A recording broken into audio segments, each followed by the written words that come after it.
Hi, everyone. Can someone let me know in a chat if you can hear me or not?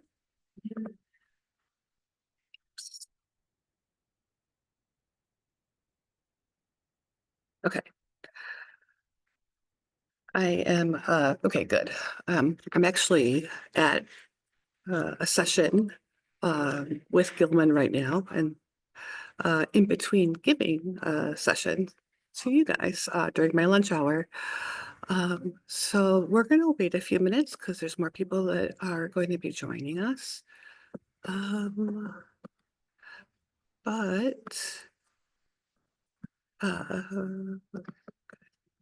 going to record this. So we'll wait a few minutes and let people come in. I do want to start this session off, just reminding if you are not a U.S. citizen or U.S. national who receives the Pell Grant, the session won't be helpful for you because those are the qualifications to apply. But I will have another session on applying for scholarships on February 12th. There's a QR code on the screen.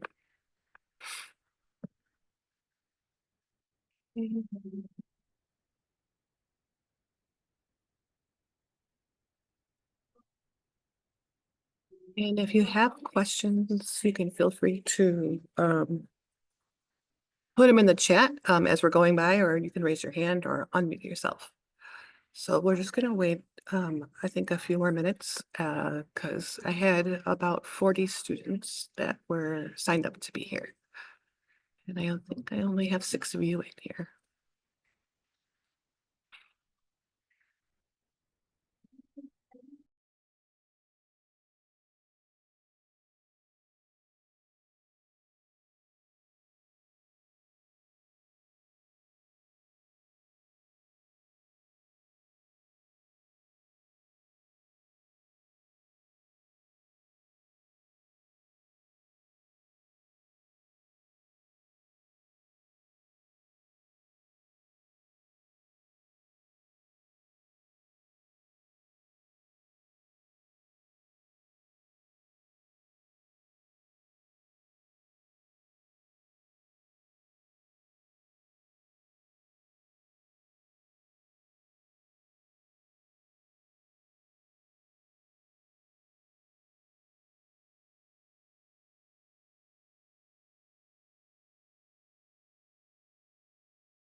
Okay, so I think we can just start, get started.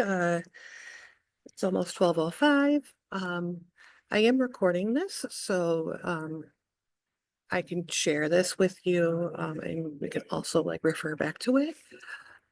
So let me start out by saying that my name is Colleen Gray, and I am one of the assistant directors of the Study Abroad Office at UIC, and I am currently, and right now, I'm at a session about the Gilman Scholarship. So I just so happen to be able to give a session while also being here to talk about Gilman. So I apologize if you hear a lot of background noise. I am at a conference. So again, please feel free to put something in the chat if you have questions or you hear it's too loud.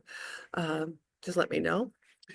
So before we get started, I do want to let you know that if you are like an international student, um, this would not be a scholarship that you could apply for. The eligibility to apply for this scholarship is that you are a U.S. citizen or U.S. national. And in addition to that, you have to have the Pell Grant. So if you're not currently receiving the Pell Grant or know what that is, or you don't have FAFSA financial aid, um, this session might not be helpful for you because the qualifications to apply for this particular scholarship is that you have to have the Pell Grant. But I will have an info session on applying to scholarships outside of the Gilman on February 12th. And there's a QR code here. You can go to our events page as well and check that out and sign up. And you're welcome to join and attend both events. I would love to have you all there. So I'm here to talk to you about the Gilman International Scholarship. So I want to quickly go through what it is and not get too hung up on that and focus more on the expectations for the application. So learning how to apply for the scholarship. This scholarship is through the U.S. government and the Department of State, and its foundation is focusing on bridging um, the United States and the rest of the world and enhancing cultural uh, exchange and mutual understanding between the two. Um, so, but that all being said, that's just where this is where the money is coming from. So, what is the Gilman program? The Gilman program is a scholarship like that you apply for, and within the Gilman, they are like Gilman alumni, and within the Gilman alumni, there's a cohort of people that are supportive of you. So, if you do get an award, you will be part of a distinguished population of people in the United States. Um, but just like quick highlights is that, all Gilman scholars have to have the Pell Grant. 50% are first gen. 60% of UIC students are first gen. And 60% of them come from small towns, but as of today, over 44,000 have currently received a scholarship and have gone over to, 170 countries. So thinking about the vast diversity of students within America, this is important for you to consider when you're thinking about who you are as a person, when you're writing like a statement of purpose or why you want to go somewhere. So program info and eligibility.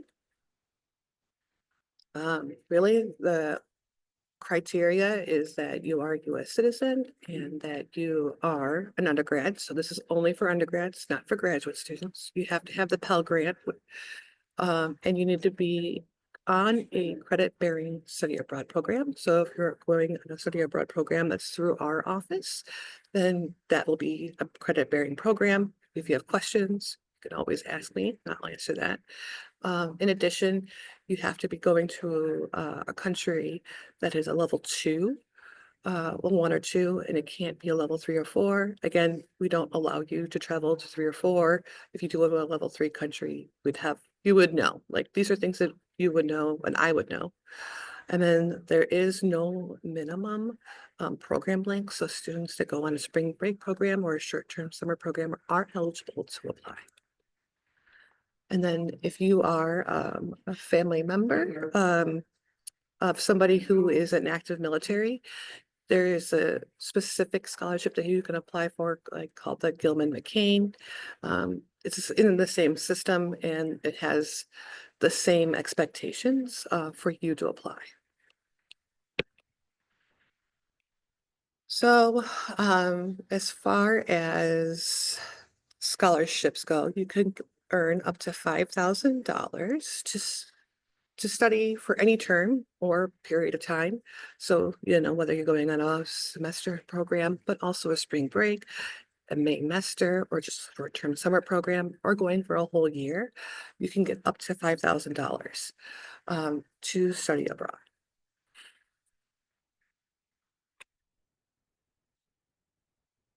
Okay. In addition, there are other ways to increase that 5,000, so you can get up to $8,000 if you are also going to be studying for credit a critical language. This will require another short essay. Again, do not be intimidated. I'm here to help you. But if you are learning any of these languages, you can study in country or near country. So for example, I had a student that's studying Russian that went to Kyrgyzstan and was awarded a Gilman scholarship to go do that. So she got $5,000 from the Gilman, which is the max award, plus an additional 3,000. And so she was able to pay for an entire summer while abroad. And then there's another, so this is not required. This is in addition to, so you do not have to study a critical language to apply. This is just if you are and you want to do that, you can, and you'll get extra money. In addition, if you are going to be doing research or you're in the STEM field, you can earn up to an additional $1,000 towards your do the research. And again, it'll be like a small essay, but this is not required. This is something that is in addition to, and that's because doing research and conducting lab equipment and having lab fees are generally more expensive. And we're trying to find a way to balance that out by them giving you an additional $1,000 to explain why you would need additional funding. Again, this is not required. This is just an additional essay if you want to do so. Okay. So what makes the Gilman, so attractive, besides that they give you very substantial amount of funding, is that there isn't a very broad alumni network of 44,000 like amazing individuals who have once received this, and you have access to the Gilman Scholar Network. So once you're alumni, you're always an alumni. You'll always be able to participate in activities. They have workshops that they offer. Whether they're overseas or domestic, you get to be a real change. Participate within the Gilman. Feel like you're contributing and being an active change maker. But one of the more important parts of this benefit is that you have non-competitive eligibility for a federal job. And if working within the US government is something that you're considering, this would be a great way to start. This is frozen now. It's frozen. Okay. Doing a check-in. I am in a room where there's a lot of people talking. Can you guys still hear me? And do you have any questions? You can feel free to unmute yourself. I'm going to try to make this as helpful for you as possible. Part one. We're okay? Yeah, I have a question. I've received the Pell Grant academic year, but I don't have the Pell Grant for 25. Does this qualify me if I'm applying? So did you guys just find out what your FAFSA is going to be for next year? Is that what your question is? Oh, Norberto, I might actually, Norberto, let's talk. I might be able to answer your question outside of this. So, okay. If you are if you're going to be doing a program that's within the 24-25, which includes the summer of this summer, that's within the 24-25, you'll use your 24-25 financial aid. If you are going to be planning on applying for a study abroad program for, say, fall 2025, then you'll use your 25-26 financial aid. Does that make sense? And would Latin America be considered level 1 and 1 2? If you are interested, you should just Google travel advisory. Latin America is not just one area. We do each country has its own level. So I know, for example, like Nicaragua um, might be a level 3, and then Venezuela might be a level 4. But for Mexico, Mexico goes by state. Mexico has certain states that you can't go to. For example, you can't go to Tesco. But you can't go to Mexico City. You can go to Oaxaca. So any program that we have that our students can go on um, is within that 1-2. So Mexico is complicated. And if you are going to a particular area, just reach out to me and we can figure it out. But you could also just Google where you're going and say like travel advisories Mexico, and then they'll tell you what the travel advisory is per state. Okay, so sorry.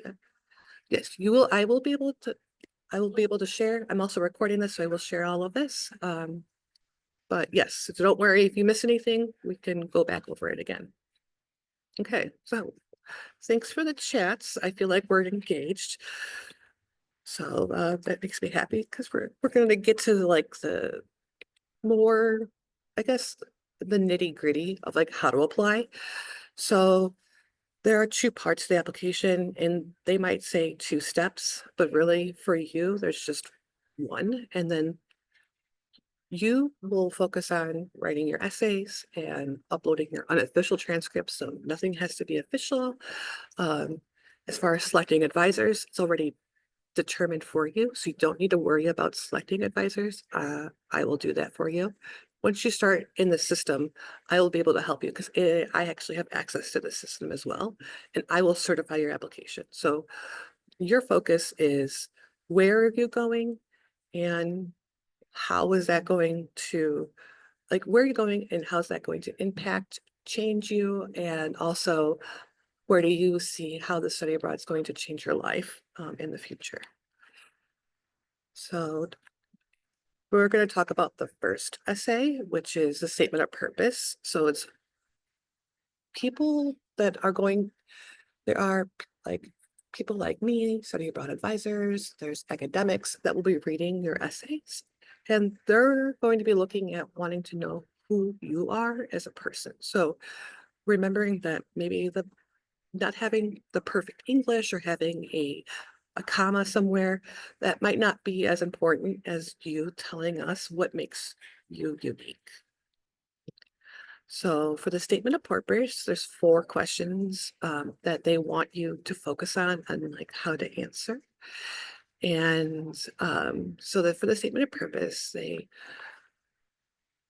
want you to think about and answer how will studying abroad help you with your future academic goals or professional goals. So, um, and we can, the thing is with these questions, we're starting out thinking about them now, and then we can work together to try to answer them. But giving you an idea, based off of my own experience, I wanted to study abroad in Malaysia because I was really interested in the indigenous population in the island of Borneo. And I wanted to go there because I wanted to learn the language. And where did I see myself? I saw myself in my academic goals. I wanted to work in the region. So for me, the reason why I wanted to study abroad because I wanted to have experience before working abroad. So if you are thinking a business student, well, business is global now and international business is business. So what is important for your future, whether it's professionally or not, is to have experience outside the United States. So finding different unique ways to look at how that will be enhancing your academic and professional goals. It also makes you a very competitive graduate student and a PhD student. So that alone is that if you are doing a study abroad, it's going to set you apart. They also want you to answer, why did you select that program? And like, what's it say here? And let's see, I have like way too many, oops. And so why did you select a specific program and host country? So this scholarship wants you to tell them why. So why are we going to France, for example? Oh, well, I'm going to France because there is a program on global operations that my faculty leader, who I want to become, who is my mentor, is going to be there and going to teach me how to navigate a new country. Or I want to learn the language of in Germany, so I want to go there. So if you do not know why you're picked a specific program and you don't know why you're going to a certain country, then you can reach out to me and we will discuss it and try to come up with some ideas. In addition, um, they want to know how you're like academically prepared to be successful abroad. And these are things that I think our students here at UIC are unique in, that we have a different set of skills that other students might not have. But they're not just looking at your academics, but they're interested in knowing, what are some, you know, you, you were raised in Chicago or you're from Chicago. Um, so there's a skill set of being able to navigate the world successfully, in addition to being academically prepared. Uh, and in addition, they might say why, giving an example for the course or program. So again, using an example of going to France on the global management program. So why would that be? How did you academically prepare to be successful for that?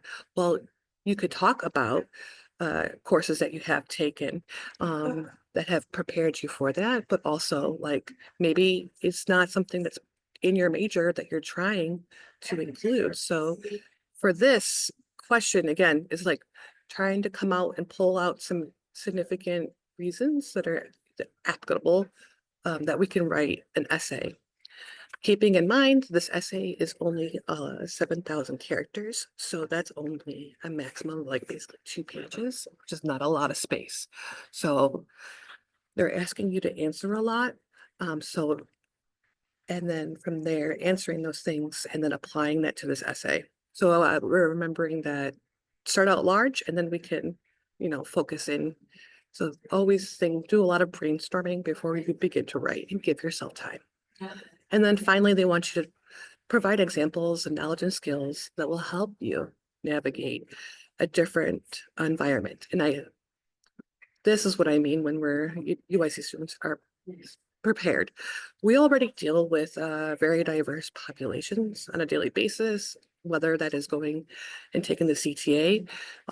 We navigate a different landscape than maybe a rural student does, and is being able to highlight those skills that we use that are not everybody else has, and applying that to this. So we're used to seeing in complex, diverse groups. And so that has better prepared us to navigate. We also look for context clues, the way that we maybe approach getting on a bus, or so it's thinking more about like day-to-day things or knowledge or skills that we have already that would make us successful abroad. Um, so that in essence is the hardest part of all of this. It's just coming up with, this is the longest essay. Again, it's 7,000 characters, but it's just, and it's all you. So again, this is the hardest part, is to kind of focus on your life experiences, things that make you unique. And I know it's hard for us to want to write about ourselves, but that's the challenge. So they want to know like how this is going to change your life, how it's going to impact you, and what you're going to get out of it, and what this will do in the future for you, and how will you, maybe give back. Okay, so we're going to move on. And there is 2 more shorter essays that you're required to answer.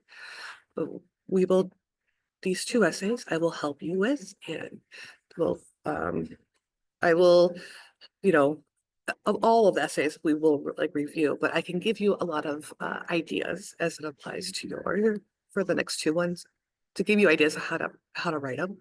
So the next essay is building community, or sorry, community impact building mutual understanding. And then again, that's a max of 3,000 characters. These aren't words, it's characters. So it's like each letter. This ends up being no more than a few paragraphs, a page at the most, I think is actually too much. So this one is looking at how you will be. So let's just look at the questions that they're going to give us the prompts, which is great. Oops, went too far. Okay. So for this, so for building mutual understanding, which is like what the Department of State is doing, they want to know if we give you money, how are you going to be using it and being, you know, a good representative abroad? Well, they want you to think ahead before you leave and answer, like, how will you represent America? And this is for like represent America, represent the United States, and share your own background and experiences as a U.S. citizen during your program. Some of you will be going, you know, attending a university, or some of you might be attending a program partner study abroad, and some of you might be going with faculty. What is important is to think about the engagement opportunities that we would have with the public. So you plan on sharing my experiences with students on campus, or I plan on sharing my experiences of being an American to the business like partners that you'll meet, because you're going to be doing networking events. So looking actually at your program and seeing if there's already built in experiences for you to go and discuss who you are with other people, but also to try to maybe go above and beyond.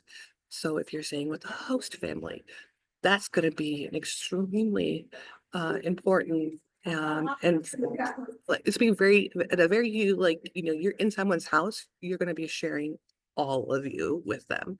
So that's one thing to kind of highlight if you are doing, for example, that host family. And then the next question is like, what opportunities will you seek to engage in the culture and build meaningful connections with your host community? So this is just, again, building relationships. So maybe you want to join a club, or you are planning on participating in an event. So thinking, I think, outside of just this normal day-to-day study abroad activities that you want to see you sharing and also learning from. So things that you want to learn from others, but it's also sharing. Again, this is only 3,000 words, so it doesn't have to be very, it just needs to be more concise, but not necessarily like, you know, if just has, you have to have an idea of, that's all they're looking for, is that you can execute this. Like you are planning on sharing your experience as a, uh, you know, as a, you know, a Mexican American first gen student. I want to explain like the vast complexities and diversity of American, you know, culture and background as it applies to me, and sharing those things. Because they don't want it, they're not looking for one idea of what makes US citizens, you know, one monolith. They're looking for what actually is the diverse group of people that represents and is the population of the United States. And finally, there's the last essay. Like this one again is max 3,000 characters, so that's less than a page, and it's community impact. And so you'll do a follow-on service project proposal. What does that mean? That means when you come back, you have to give back. So if they're going to give you money, they want to see you not only use it well when you're abroad, but they also want to see what you're going to do when you come back to enhance and raise awareness.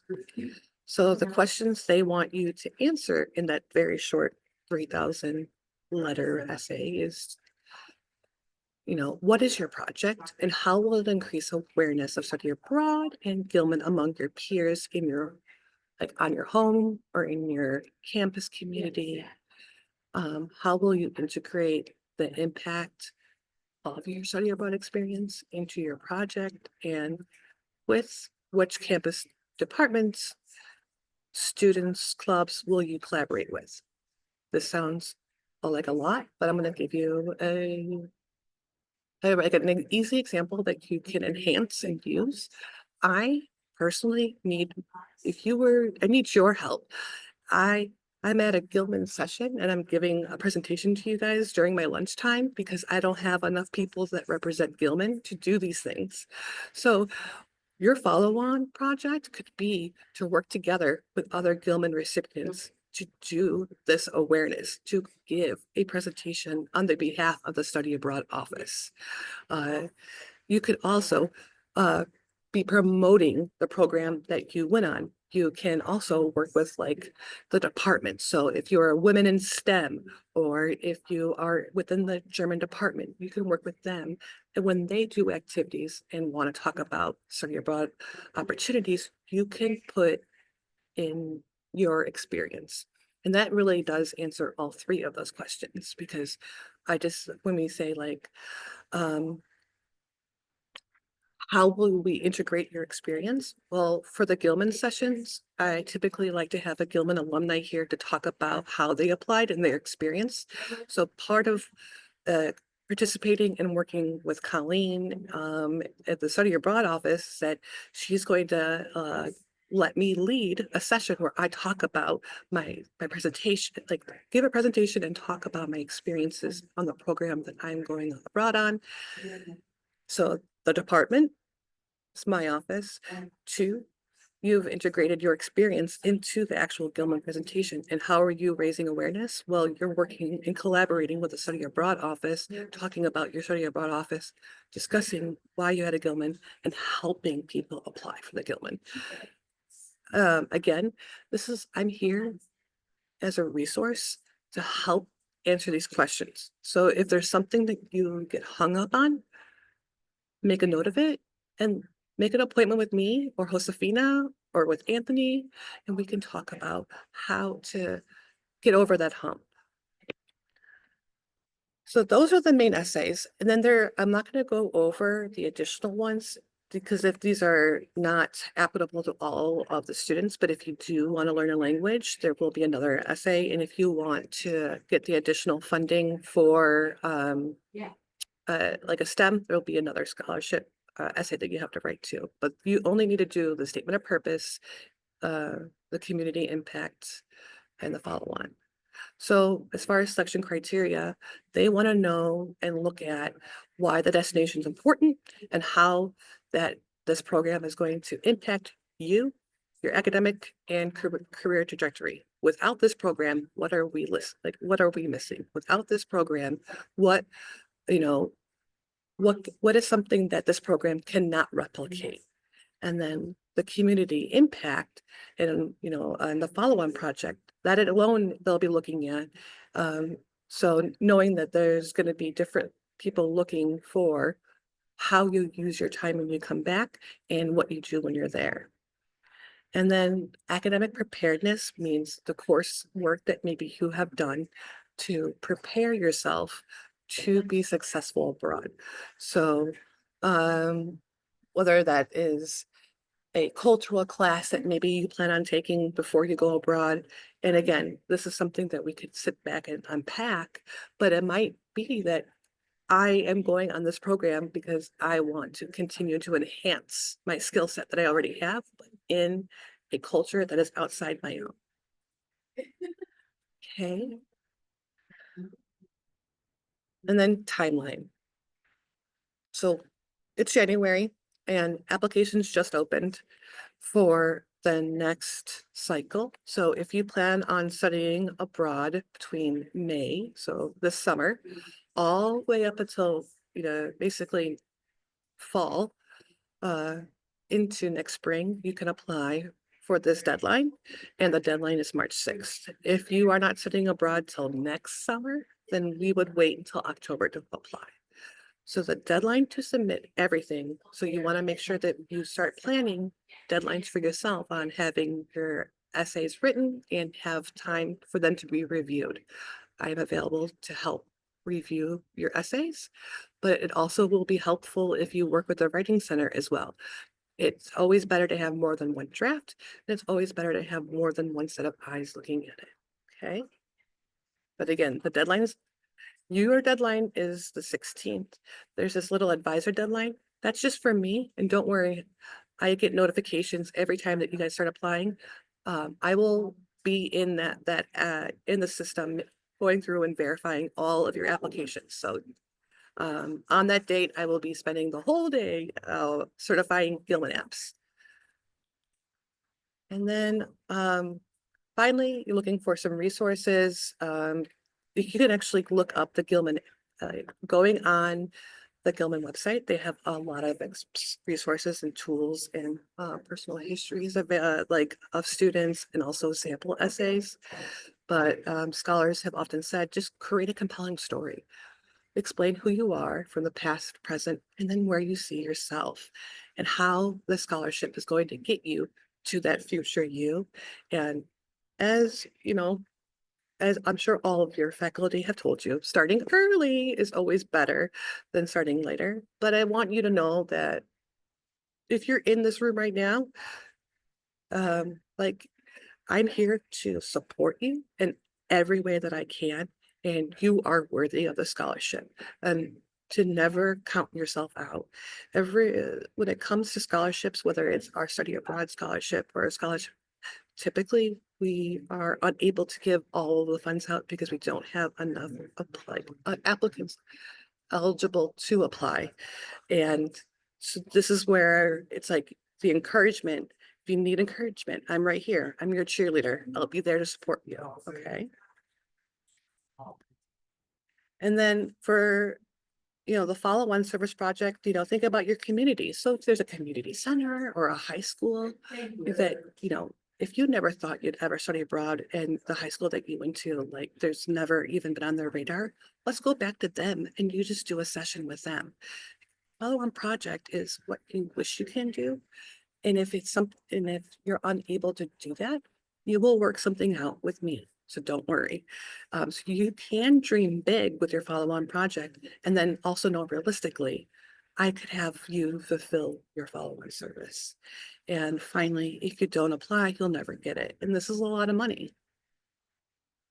And then this is about why people work for Gilman. We don't need to worry about that because we're not trying to get jobs here. And then funding resources, again, if you are, we're just gonna, these are other scholarships that you could apply for, but these are all like language based. So if you have questions, you need to reach out to our office and we will help you.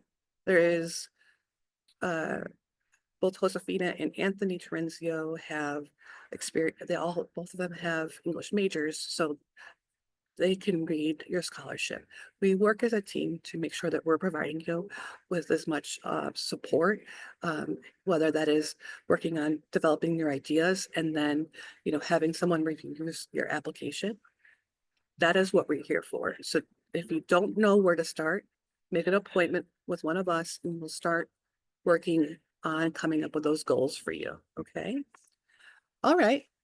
Let's open it up. You can unmute. You can type in the chat. You can turn your video on. Talk to me. Let's see how we're feeling right now. Because that's the end of the presentation. So it's like, we're going to have, if you have questions, feel free to answer them.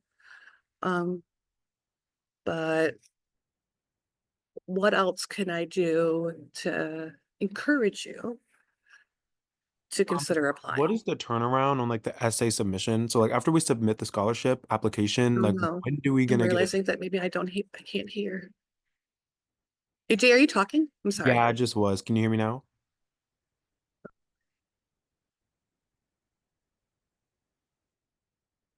Hold on one second. I'm so sorry. Can you talk again? I'm sorry. No, you're all good. Can you hear me? Yeah, it was my problem. I didn't have No, you're all good. So my question was, after we submit the application, what's the turnaround that we're gonna get like an answer on it? good question. So what is the turnaround?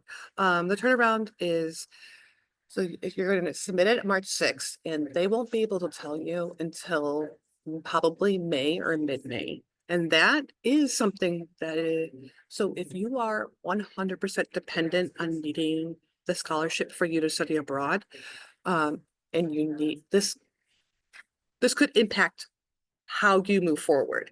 Um, so you won't know until you might be already abroad for some of your programs. And that's what is a little nerve-wracking about this process. So I also highly encourage you to apply for other funding outside of this one, just to know that you have those scholarships. So we have a study abroad scholarship. I let students know before they have to commit to a program if they have a scholarship or not. But this one, the turnaround time is, because it's through the US government, it's a lot longer. So that you won't know until about mid-May, and most of our programs, students are already abroad May 15th. Do you have a follow-up question to that? No, but I guess I do have the question of I applied to some of the other study abroad scholarships. And I Mhm. haven't really gotten an answer back on those yet. I applied like a few weeks ago, so I'm not sure if it Mhm. like a couple of months maybe or So if you do, so that if you're looking, the due date, so typically with like for my scholarship, the deadline is March 6th, not March, February 16th. It's February 16th, the deadline. I won't review any applications until I get there. And then my goal is to have you aware of it, like, you know, need if you were to be awarded by like the second week of March. So just giving about 2 weeks to review and then letting you know. This honors college, they try to do the same thing. And then other colleges as well. There's a shorter turnaround if you do anything in UIC SNAP, longer if you start doing national scholarships. Is that okay? All right. What else we have? Anybody else? I'm here, so feel free to throw some questions at me, and I will email you the presentation. It won't be today, but it will be on Monday. But if you have questions between now and Monday, this presentation came from the Gilman website, so it's available.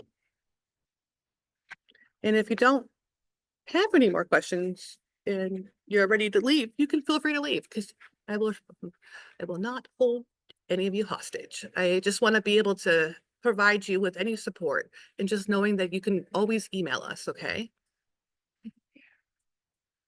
So thank you so much for coming.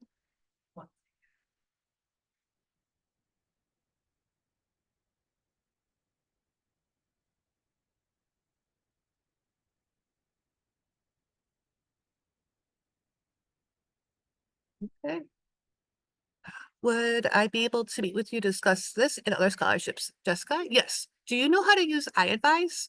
Because you can look up my name, or if you are, do you, Jessica, do you know who your study abroad advisor is? You can also make an appointment with them to talk about your scholarships. Okay. Do you know if you're, what program you want to apply for? Because I could help you. Yeah, okay. Well, I could help you figure this out. Oh, okay. Well, Oaxaca's me. So, yep. Talk with me. I'm on iAdvise, and I can help. So you can set up a time and we can sit down together and view scholarships. Um, have you been to the study abroad website before? And looked at the scholarship page yet? If not, that's something that we will do. Slash, I'm going to put the link in the chat so that you can, if it'll load, you can look it up. Um, because you're going on the Oaxaca trip is like 6 to 7 credit hours. So that means you will be enrolled full time. So if you have financial aid, that's left over, you'll be able to use that, because you only can use financial aid if you are in a minimum of 5 credits, and Oaxaca is more than that. So you'll have access to that. And we could also request to have an increase on your financial aid. And then you can also apply for scholarships. So in here, there's our other scholarships. And if you have not talked with the professor, Kim Potowski, she also has a list of scholarships for students because the Oaxaca trip requires students to be a heritage speaker, and then she has some identity-based scholarships for heritage speaking students. So in the past, I've seen a lot of students get, some funding. Yeah, I know. We're here and, we're here to help you. And everybody who does a faculty director program is so invested in making sure that you get something. So again, use iAdvise to schedule an appointment with me. And if you can't figure it out, just email me and we'll find a time. And if you don't see anything on the calendar, again, just email me and I can find a time for us to meet. Okay. I hope you have a wonderful day. And it was really nice talking with you. And I really want to see you in Oaxaca this summer. Okay. Bye.